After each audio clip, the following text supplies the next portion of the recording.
everyone and welcome back to my channel. I hope you all are doing great.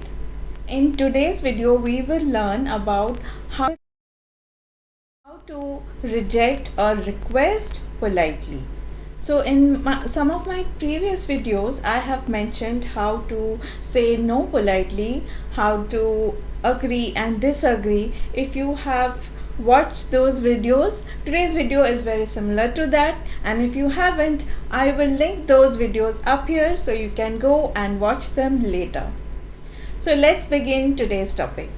So in our everyday conversations, be it in a formal setting or an informal setting, we come across requests from people from different age groups, from different walks of life, and from different reasons. Okay, so what if you cannot help them out, or you are not agreeing with them, or you have to say no to them, you have to decline their request. So today I'm going to give you few phrases that you can use to decline that request very politely.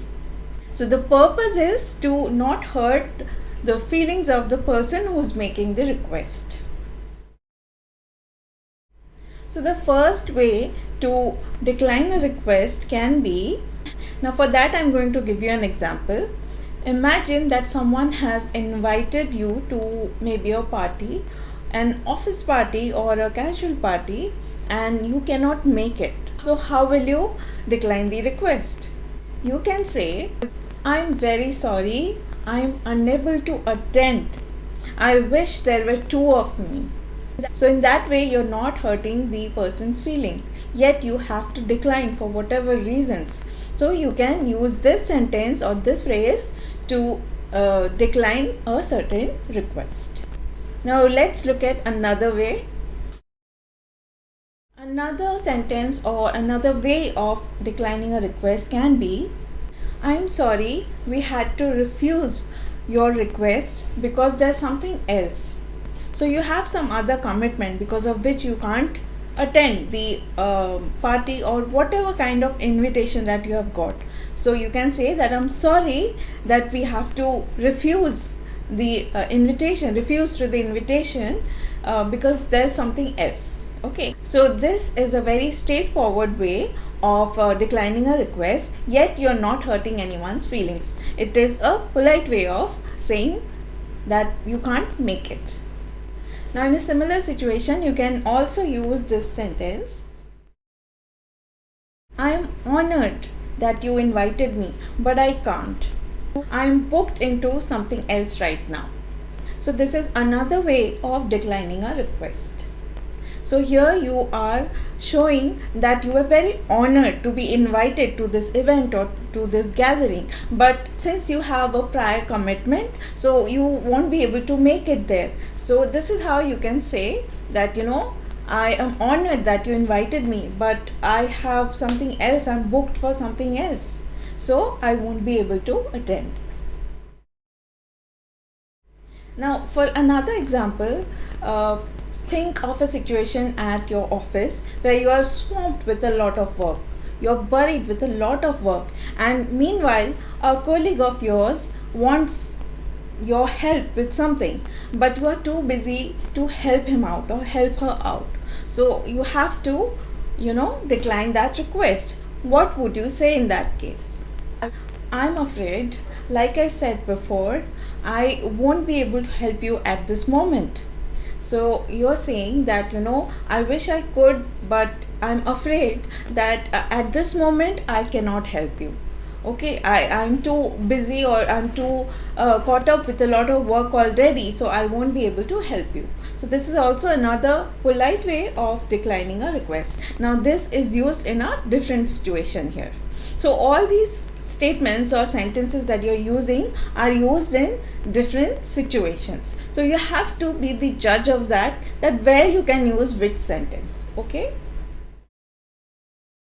Now in another case, you have some meeting to attend, or you have been invited to some meeting to attend, but you cannot make it because you are again busy with something else. So you can also say that, apologies, but I won't be able to make it to the meeting. Or you could say, apologies, but I am not available for this meeting.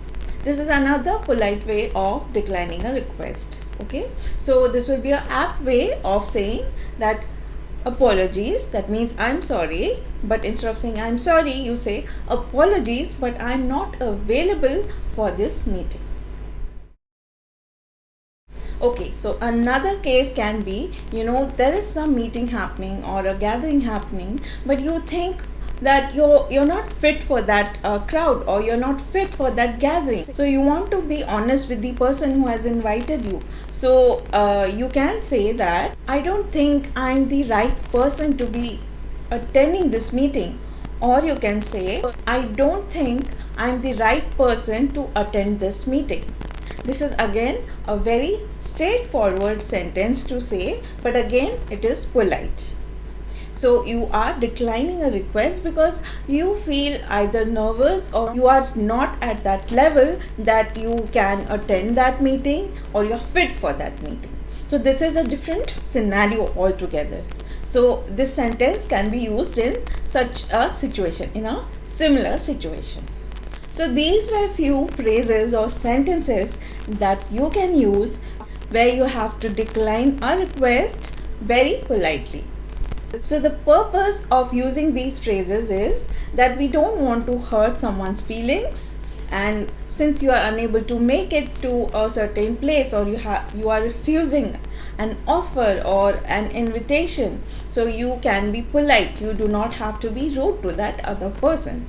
It is a very important part of communications, since we are learning to get better in speaking or speaking skills. So this is another way of improving in your communications. So I hope you understood today's topic. These were only few sentences, easy to remember. I did not go through a lot of sentences which might get confusing. So I hope you will remember these sentences. If you need, you can go through it again or note down the phrases that I just mentioned, and you can use them in a similar situation. So with that, I come to an end of this topic. If you have liked this topic, if you found this topic helpful and interesting and informative, please give a thumbs up, share this video with a friend, and do not forget to subscribe if you haven't subscribed yet. I will see you in another one. Till then, keep learning, keep growing, and keep practicing. Take care and goodbye.